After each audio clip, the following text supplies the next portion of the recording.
Committee. My name is Dr. Ben Kern. I'm an associate professor at the University of Wyoming. Specialize in physical education, teacher education, and would like to share a few thoughts. I've prepared a short statement or share a few thoughts with you about my ideas about physical education and its prominence within our legislative setting. Could you maybe bring that microphone a little closer? Sorry about that. Sometimes some of you have soft voices. It's hard to hear. Go ahead. I'm also speaking in partnership with some colleagues that I work with, the Wyoming Association of Health, Physical Education, Recreation, and Dance. These are primarily physical education teachers across the state of Wyoming that make up this organization. And I really appreciate the committee's willingness to revisit the educational basket of goods and consider what students need to receive a proper, well-rounded education. The materials that we've examined this morning recognize an important principle, and that's Wyoming's definition of a proper education is not static. The educational memo notes that the baskets of goods is originated from the Campbell decision, and the court recognized the definition of a proper education necessarily will change. Memo also notes that education policy has moved from a narrow core academic subjects model to a more broader concept of a well-rounded education. I believe that matters because physical education is not an extra. It's part of a well-rounded education and directly supports the health, learning, workforce readiness, and quality of life of Wyoming students. Wyoming already includes physical education in its educational program, but inclusion alone doesn't guarantee meaningful access. Many students in Wyoming receive far less physical education than is needed to develop their physical literacy. In fact, a research study that I conducted with colleagues across the country noted that Wyoming elementary students only receive about 73 minutes per week of physical education. There are some elementary schools in Wyoming that offer 30 minutes of physical education to elementary students once every 6 school days. That's roughly or less than 30 class periods over the course of an entire school year. It's less than 15 hours of physical education instruction time. Think about that in terms of how much can actually be taught in that amount of time. Also from this study, we've noted that from 2005 to 2021, the number of minutes per week of middle school physical education went from 221 minutes per week down to 161 minutes per week in 2021, a significant reduction, and that's been seen across the country as well.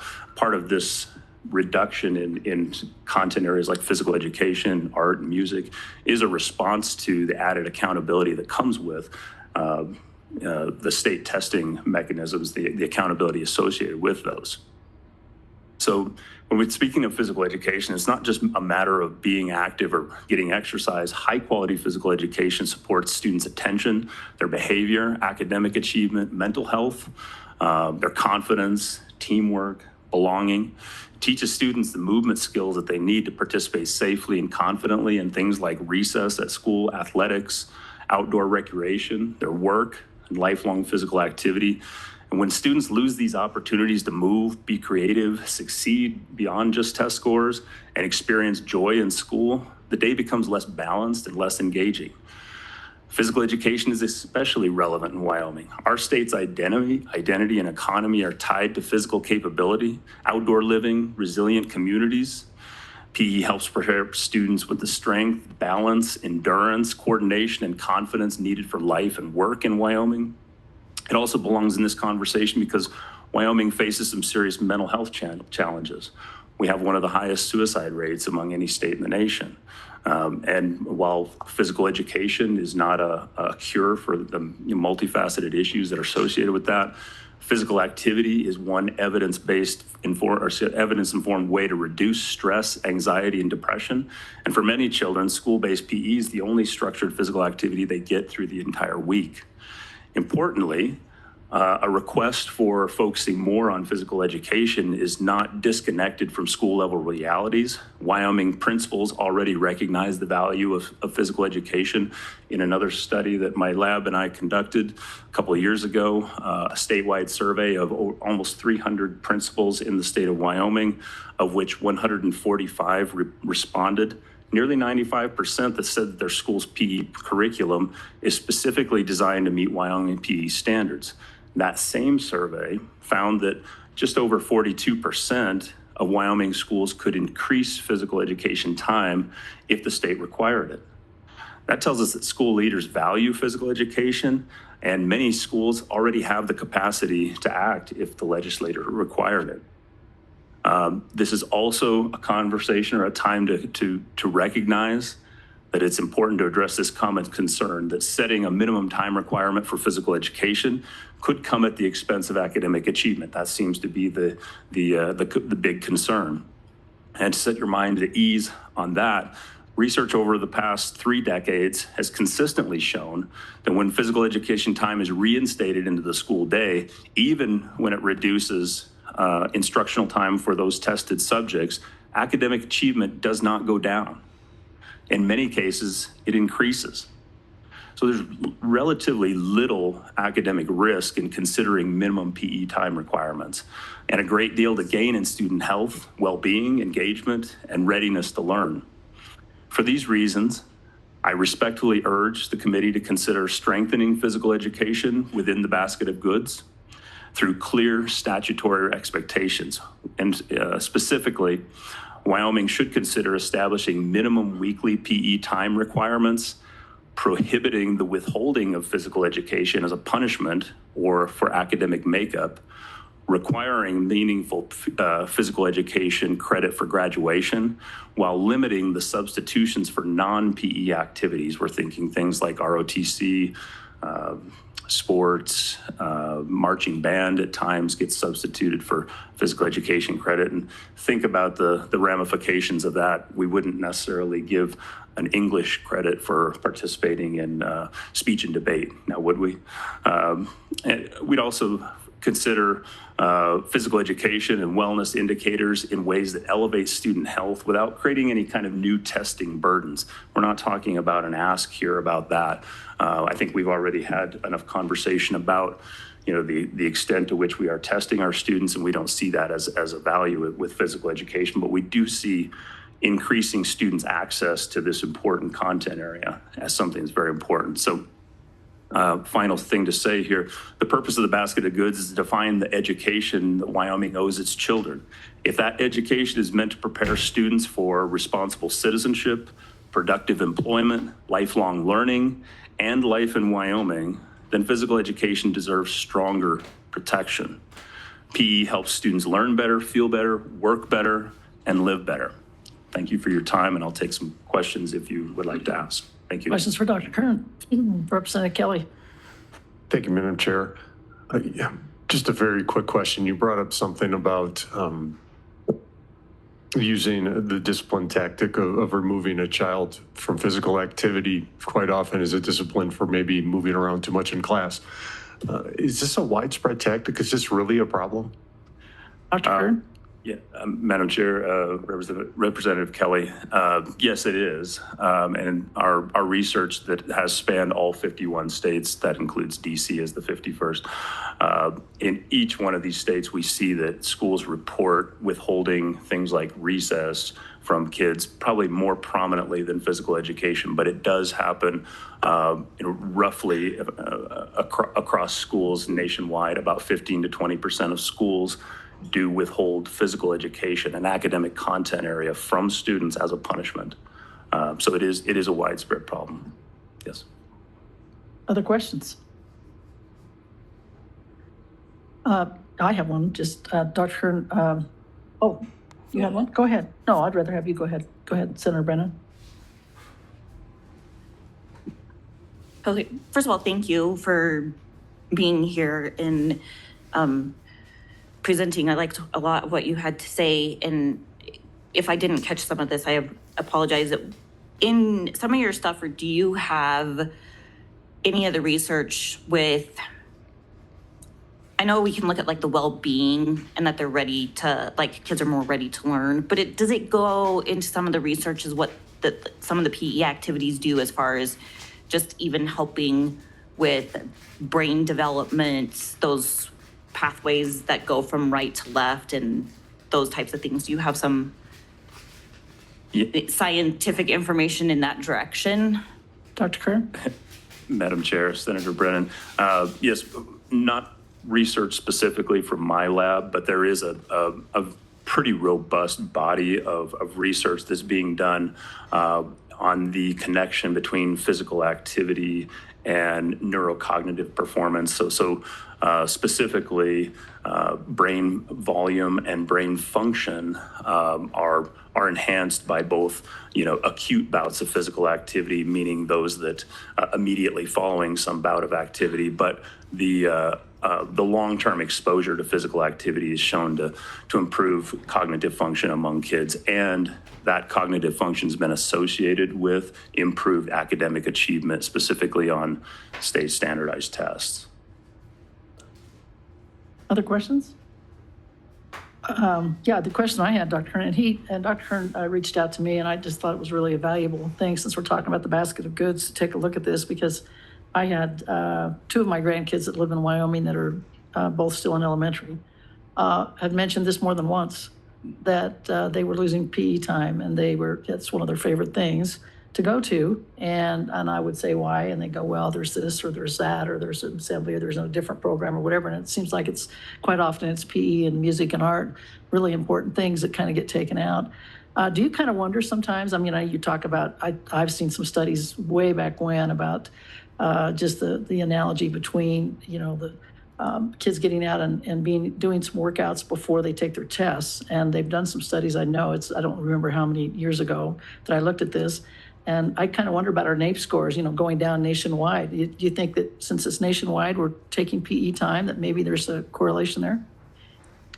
Madam Chair, thanks for the question. Yeah, if there is a relationship at this point, it would be hard to pin down because of the data that would need to be collected. But in my personal opinion, I do think there's a relationship there. And as I've been exposed to the literature for the past 15, 20 years, there has been a considerable erosion in physical education time, and that also includes art and music and other subjects as well. Over this period of time that we have, since about the early 2000s, we have really begun to put this heavy emphasis on the standardized tests, and not just the emphasis on the testing, but the accountability that comes with it. And the knee-jerk reaction among schools nationwide has been to, constrict all of those other subjects and focus more on reading, writing, and arithmetic. And it's not to say that those subjects are not important, but I urge the committee to think in this last 20 years when that has been our approach in education, are we better off? And perhaps we've made gains in reading, writing, arithmetic, STEM, these subjects that are tested. Perhaps we've made some of that improvement, but at what cost have we made that improvement, right? And so, our students are less healthy, less fit. They suffer chronic disease at earlier ages now than they used to.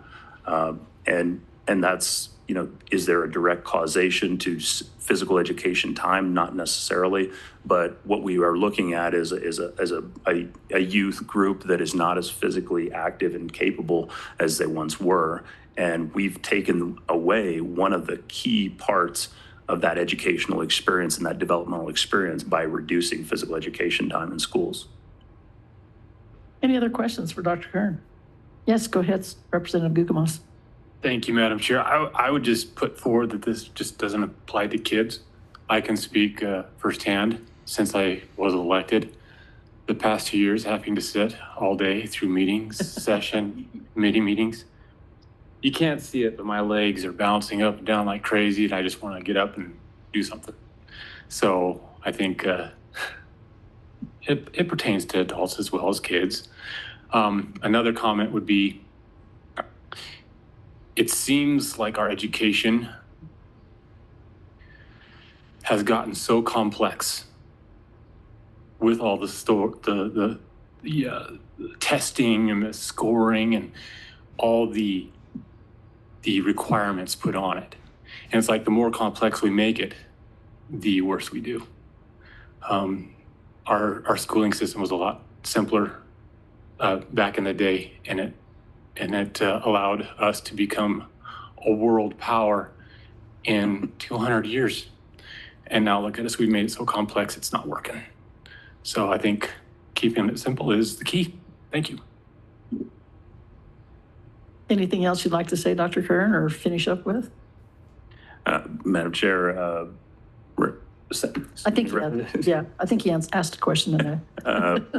thank you for the comment. I think I'll second your notion here that my legs constantly can't stop moving either. And I would say that if you think about a typical school day, we ask children to sit and focus and sit and sit and sit a lot longer than we would expect for ourselves. And these 2-day meetings are a bit of a marathon for all of us to sit for this amount of time. And this mirrors a typical school day for a child. I mean, ask yourself if that's the best that we can do. I think we can do better, and I think I think that reading and writing are important, but I also think that our students need to have something to read and write about. They need to have other experiences at school. And if we are serious about a well-rounded education, that should include physical education, physical activity, and not just a singular focus on core subjects.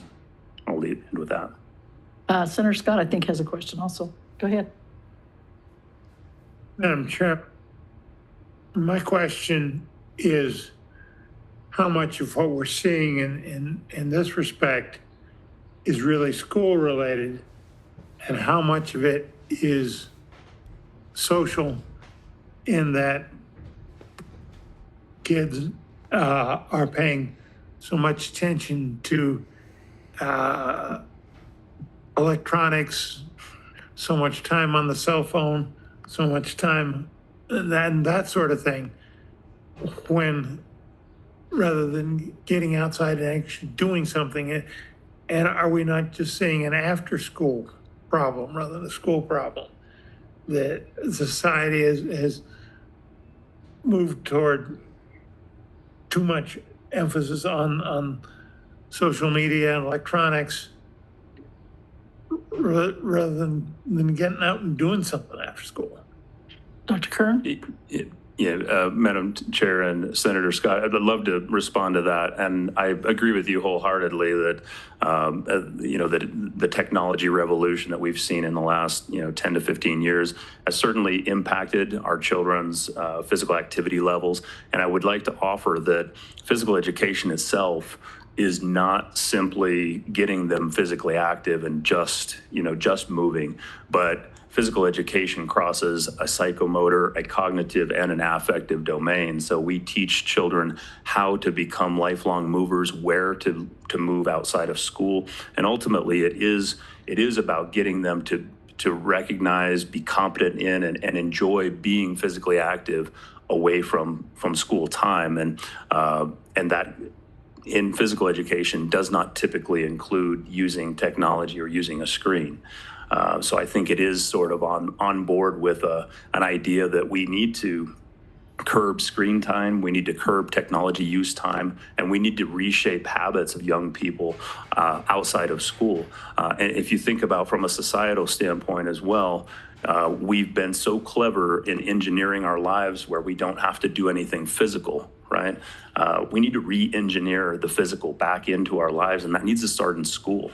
And we need to teach our children how to do that. Any other questions? Thank you so much for your testimony, Dr. Kern. Appreciate it. Thank you. Very good information. Sure. All right, who's next? Please introduce yourself.